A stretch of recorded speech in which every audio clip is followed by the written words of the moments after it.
and welcome everyone to our session on how to detect DeepSeek and other risky workforce behaviors. I think this is going to be a really good session, very timely topic. I'd like to introduce our speakers today. If you guys would come on camera with me, that would be amazing. Hello, welcome. I'd like to introduce everyone to Omri Goldstrom and Jose Diaz. Omri is a senior director of product, and Jose is one of our awesome solution consultants. So basically what that means is he is, talking and working with customers all the time, hearing about what's happening in their organizations and how to use ActivTrak to meet those different challenges. So I'm excited to have both of these guys on here today. And I'll go ahead and turn it over to Jose to kick us off.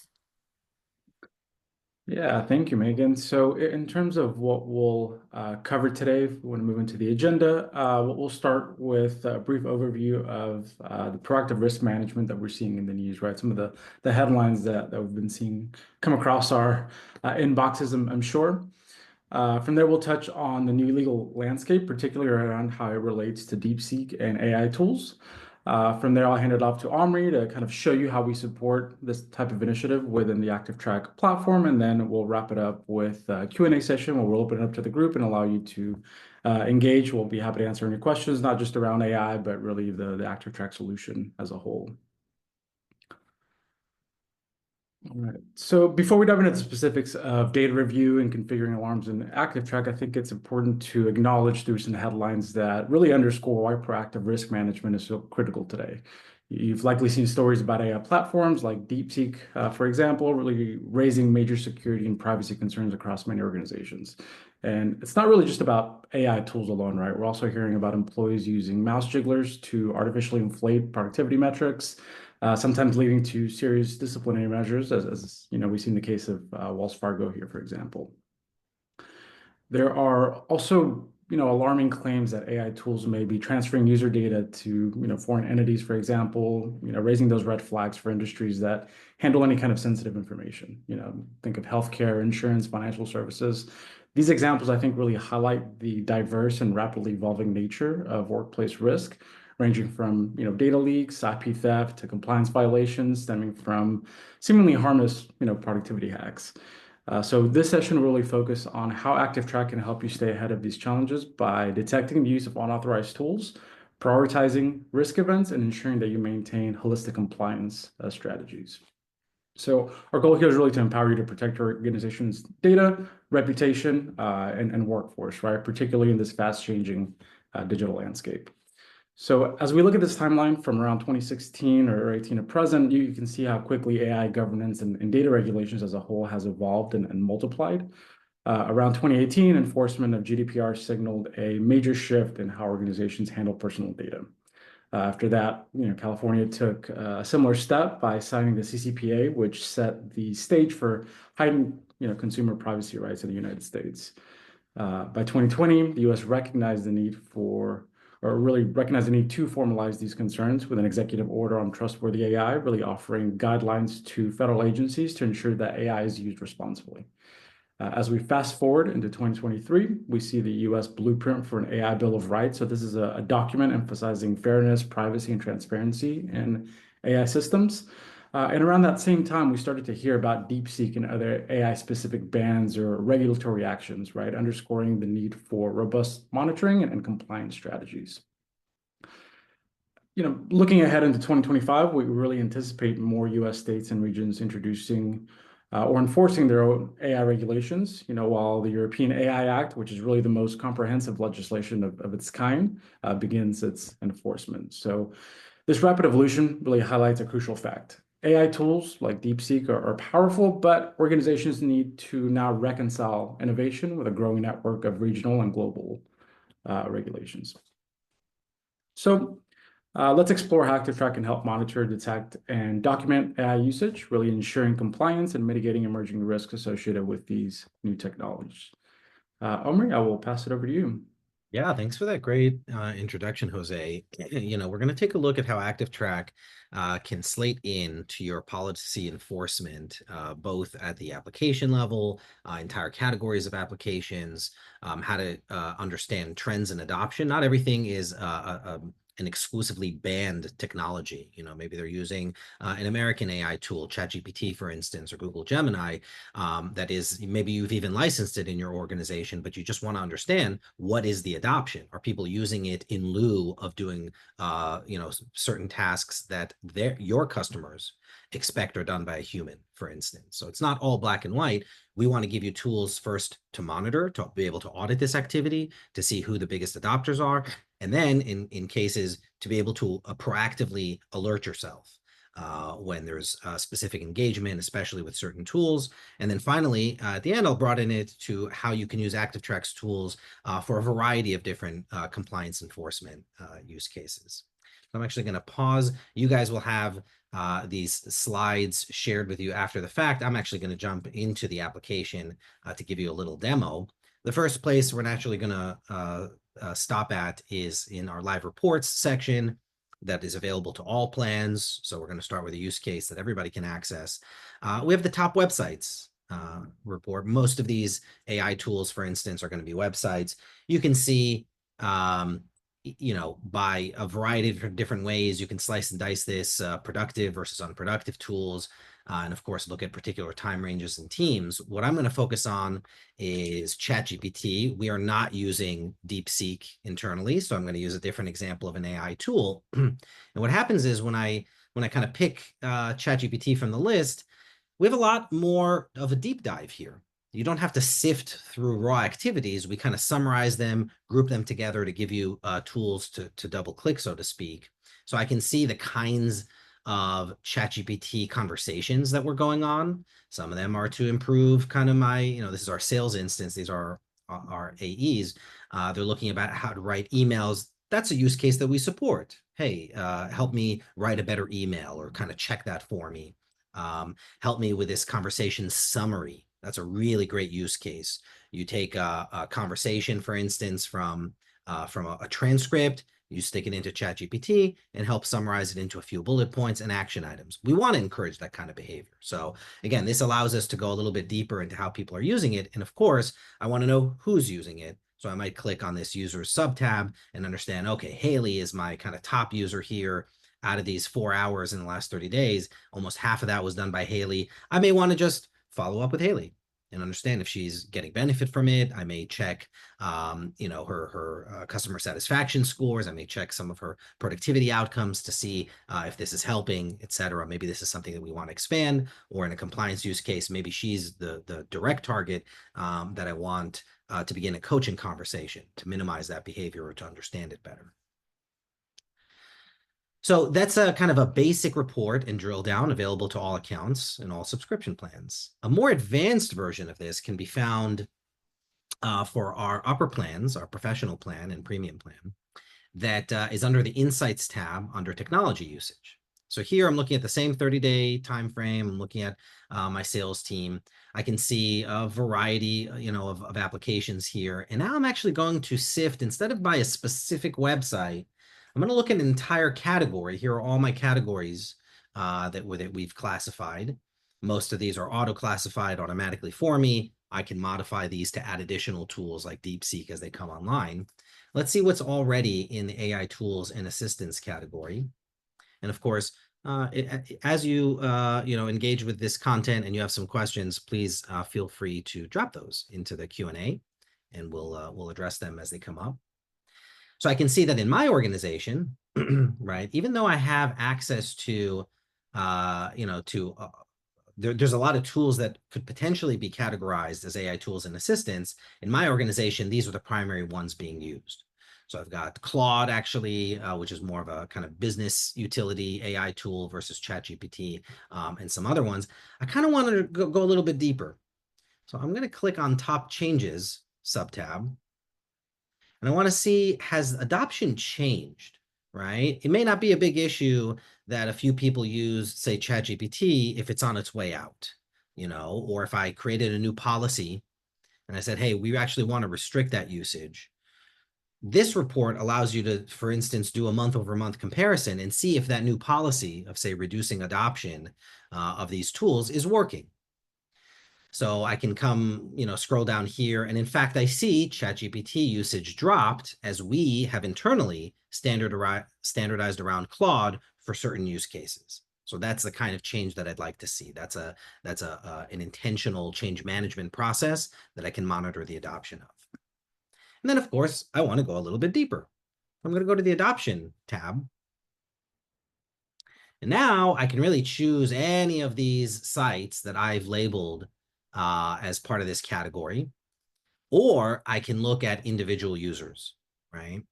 And I can see, hey, look, here's Haley again, right? She's used it out of the last 30 days, 21 days. So pretty much every business day of the month, she's finding usage for about 7 minutes a day. So I'm not seeing a huge preponderance of engagement, which is probably a good sign. They're not offloading all of their work onto these tools. This is about the kind of healthy usage that I would expect, driven by, hey, help me write a better email, right? Maybe summarize a transcript. Those are the kind of use cases we'd like to support here. On the other hand, I may, look at some people who are, using it on a regular basis and use that as a coaching opportunity, or just to learn more about the adoption of these tools. So now what I'm going to do, let's say you really want to drive kind of a decreased adoption, or at least you want to be aware of those who are using it on a heavier basis. So we're switching from reporting to alerting. How can I get notified proactively so I don't need to come in here every 30 days or every week and try to audit this report? So again, if you are on our professional plan, you've got additional tools here. You may have seen this subscribe button. I'm actually going to make this a little smarter before I subscribe to it. I'm going to click on more filters, and I'm going to say, show me everybody who has used it for, say, 10 minutes or more a day. That's what I consider my sort of heavy users. I'm going to refresh the report. And now I've got a streamlined list. These are the only ones that I really want to follow up in. If you're using it for less than 10 minutes a day, no big deal. If you're using it for more, I want to know that. And so now I can go and subscribe. When I do so, of course, I can send it to myself, but I can also send it to some additional people, if that makes sense, or I can target it to a specific manager. I can decide how often. I particularly want to receive this as a PDF, so it's a little bit more shareable. Whatever, I'm going to get it in the mornings every week. But what's really critical here is that the filters that I put right there, right, the last 30 days, which team, which category, and of course this duration flag, if minutes per day is greater than 10, is all mirrored here in this subscription. I can finally give it a custom email message. These are the AI app users to watch for, and I can save that subscription.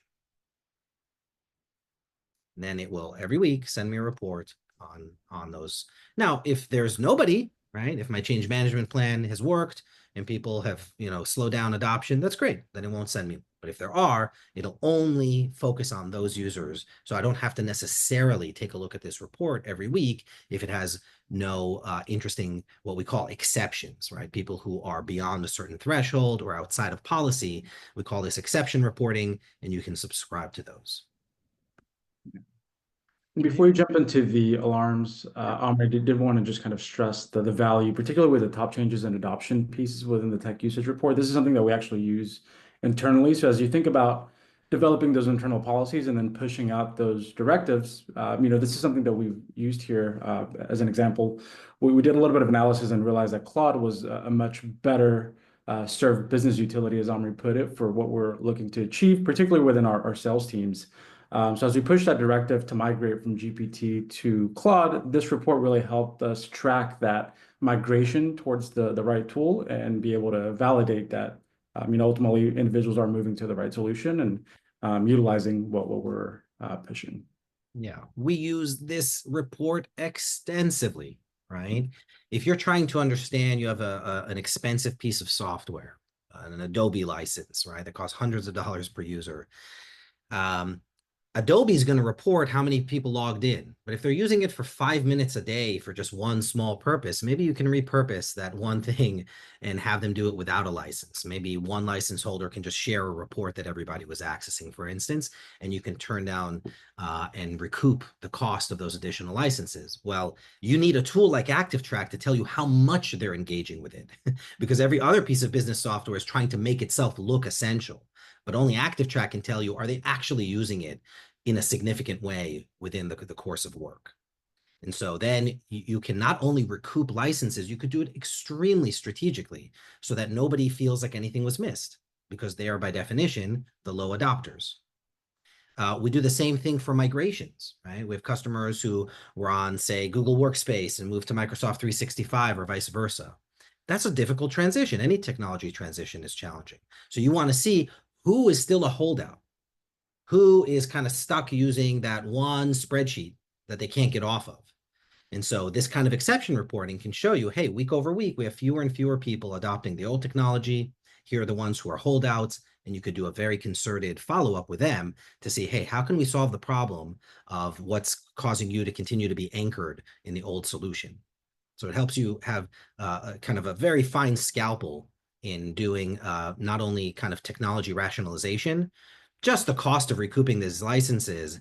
Our customers, we have testimonials that marketing has done, is often over 10x how much they spent on ActivTrak licenses and how much they can recoup in unused licenses without affecting anybody's job adversely.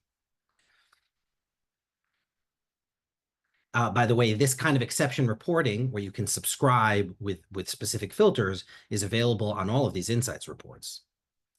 So this is a very powerful tool, not just for technology usage, but for activity, productivity, utilization, location, et cetera, et cetera. And then in addition to that, we have our alarms framework.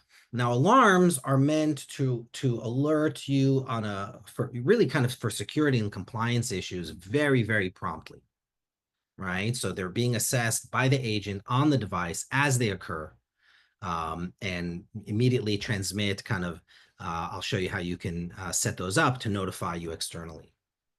And so the kind of things that we might see here, right? I'm going to look for AI usage. Okay, we have two versions of this.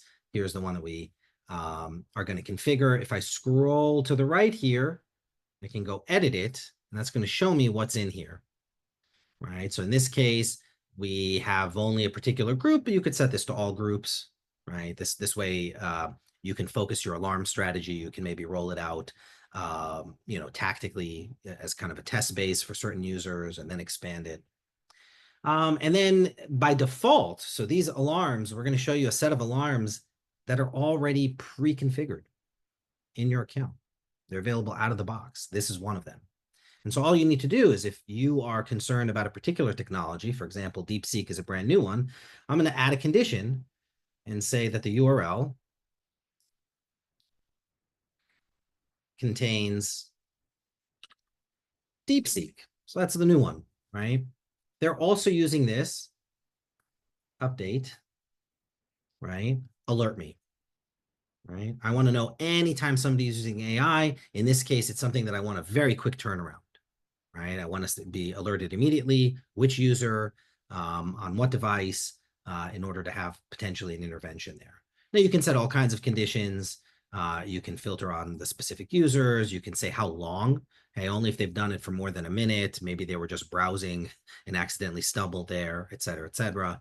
So really anything that all the kind of details that we capture about an activity are available as filters here. If you even need to get down to the particular title bar, hey, this part of Salesforce is fine, that part of Salesforce is not fine, et cetera, et cetera. You have a lot of power here in these conditions. And then what's really important here is then you can determine what actions to take. So in this case, I want to see a screenshot. I want to know as soon as somebody goes there, show me what happened, or maybe I might set up multiple screenshots. That'll take them every 10 seconds so I can see kind of what the whole use case is. And you could potentially get even more sophisticated with pop-up messages. Hey, this is something that's not permitted inside of our organization. And finally, you can determine who and how to deliver this message. So you can set up an email notification. And again, you can, by default, we configured it to have this kind of user is using AI tools. You can put any of these attributes, the same ones that we used in the conditions above, to set up here and to set up in your email template. And likewise, you can set this up to deliver to Slack in our case, or Microsoft Teams, or really any webhook URL, the same thing. You can kind of configure where to send it out to. So some of these capabilities in the alarms are available to all plans. Some of them require what we call the screen details add-on. If you want to see what's going on their screen, or if you want to push pop-up messages to their screen, you're going to need the screen details add-on. But the ability to set an email notification or to push it to Teams, for example, that's available to all accounts. And the last thing I'm going to do is I'm going to enable a risk level score. And I'm going to say, you know what, this is relatively risky behavior. I'm going to set it as a 5. It's not as bad as, say, somebody walking off with our data by copying it onto a USB device. That's maybe a 10. This is more of a 5. It's something that we want to keep tabs on. So I've set all of these conditions. I've enabled this alarm. I'm going to unclick the email because I didn't finish configuring that. I just wanted to log it for now. I'm not going to message myself. I want to log it, and I'll come back in and check it out, and I'm going to hit save. And now what I can do is, even if I didn't set it to notify myself, I can still use this risk level report. And what that's going to do is going to show me all the alarms, but aggregated. So I can pick a particular alarm, maybe people going to, Netflix, for more than X number of minutes, right? Beyond what should be, a lunch break. So I've set up an entertainment break. Or maybe I set up a file sharing. Hey, you shouldn't be using Dropbox. That's not approved internally. So I have an alarm for that. I set risk levels, and then I can see who are the biggest offenders, right? Or I could flip it and I could look at users and I could say, hey, which users are just generally triggering alarms and which ones are they, right?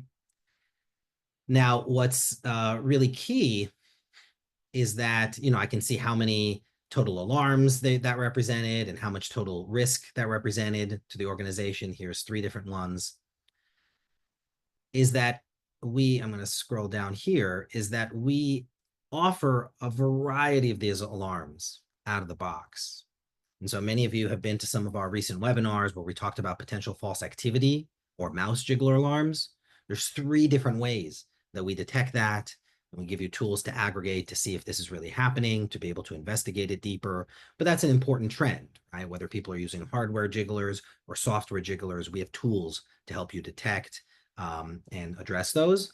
We talked about the data loss prevention, people who are potentially walking away with data on USB devices. So when they stick in or transfer data, you're able to set up alarms for that. Even things like identifying quiet quitters, right? That was a really important trend in the last few years. It hasn't quite gone away. Sometimes these are your top performers because they are overworked, right? And you think, oh, that person, I don't need to give them any criticism. They're doing great. Yeah, but then they walk out the door because they feel like they're pulling the weight of the rest of the team. So if you see people on the job search part of a LinkedIn or an Indeed, that's maybe a sign that they themselves are looking for a job, right? And so on and so forth. These are the top 5 alarms. We strongly encourage you. They're available out of the box. You come in there, you can make some small changes like I did. You pick a recipient, email, Teams, Slack, etc., and you enable them. Very simple. And then you can join the club on being kind of proactively managing the compliance risks inside your organization. Hey, Omri, we have a couple of questions that are just kind of tied to a few of those. So just wanted to jump in also because we only have 2 minutes or so left for this session. So one person was asking on the USB front, can you tell if information is being added or removed when that alarm triggers? We can't tell necessarily that it was. Well, let me show you kind of how it works, and then maybe this will answer your question. When I configure a new alarm, I get a few options. One of them is USB, let's say, call it transfer alarm. And then my options are tell me immediately when it's inserted or tell me when storage is written to. So it's not any kind of transfer. It's specifically that you're writing to the USB device. Okay. Okay. So I think that clarifies on that. It's a great question. Also had a question around on the, potential false activity alarms or the mouse jiggler alarms. Is there like how do you use that with the risk level report to really be able to kind of dig in a level deeper to go in and investigate and confirm? Because we know sometimes there are false positives out there. And so they're just asking, how can they do these investigations a little bit better? If you could kind of dig into that, that would be really helpful. Yeah. So the most important thing, we don't have a lot of this in our organization, so it's hard for me to actually show it to you because we are using our own technology, of course. But you're going to want to come in here and set a risk level. So let's say a risk level of 3 and save it. And then I can't show you that specific one in the risk level report because we don't really have a lot of instances. But essentially, you'd come in here and in the alarms list, if you're seeing people, so I might switch to the alarms view instead of the user's view, you should see that one listed. And so you got a few options here. When you see a particular alarm, you can double click to see who is triggering it and how often. That's what we consider to be kind of the most important. If I'm looking at file sharing, I really want to see who's doing the most of that. And maybe those are the people I want to intervene with. And then you can also, and you can click here to go to the alarm history and you can see every instance that happened. So you can really see kind of in their activity log, what days, what else was going on, etc. And that's really the best way to begin the investigation. Some of these alarms, and we have a lot of documentation on this in our help center, some of them are super clear. If somebody has loaded a software jiggler that's on our list of known mouse jigglers, that's a pretty good sign that they were trying to simulate software, simulate inputs. On the other hand, if we just see repetitive activity, sometimes that's like a broken mouse that is just sending like a signal, like a car headlights that are going out. Yeah. They, they may hum, but often that pattern. So that's the one that I may kind of watch to see, hey, did this go away when they change their batteries in a few days? Or has this been going on every day for a month? They're probably using a hardware jiggler.